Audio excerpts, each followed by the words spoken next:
So the first game on our list today, Yie Ar Kung Fu, released in 1985 by Konami. And I must say, Glenn, it's very, very 1985 and Konami straight away, isn't it? It is, yeah. Just, you can see that typical characteristics of the Konami's like graphics in there. And then there's that old-fashioned audio. It really brings you back, doesn't it? It does, but I thought the tune, the early tune for the first group of opponents is definitely an earworm. Like it is. It just sticks in there, and you don't want it to. You hate to be in there, but it's there, And it's like, I don't remember that on many of the home computer versions, but definitely tinny, shrill audio that you get from those, pre-90s sound chips, essentially, isn't it? Yes. But I do like Yie Ar Kung Fu. I didn't really spend a lot of time with it. We used to have it on the Commodore 64, and that's probably where I played it the most. Definitely, yeah. I mean, I played the Speccy version as well, the Spectrum 48K at the time, and the, of course, C64, which I thought was a little bit more visually impressive, at least at the time. Not that I'm knocking the Speccy, it's a great computer as well. Of course it is. But it's a boss battle in a sense where you're trying to figure out your opponent. Yes. So each level has one single opponent, and you're trying to take this guy or girl down. And you've got to try and figure out the best way to do this. And it's always different, isn't it? I mean, every single... Unlike, we'll talk about Street Fighter 2 for a second, The World Warrior.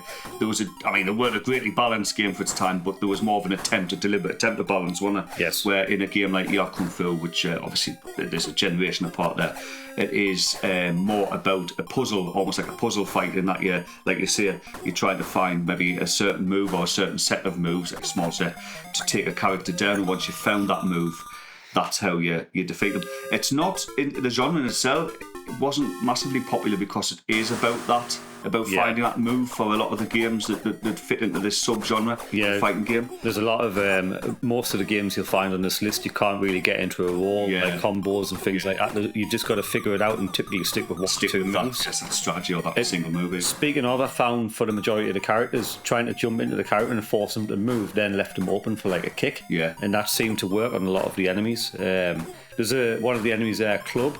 He can only be hit with like low moves because he's got a shield, so anything hitting high blocks it. So it's this kind of thing that you've got to think about when you're in the fights. But it really is a great game, and in my opinion, definitely worth time spending. Time as well. I mean, I thought the range of opponents, there's 10 different fights. I think it was 10 different fights, wasn't there?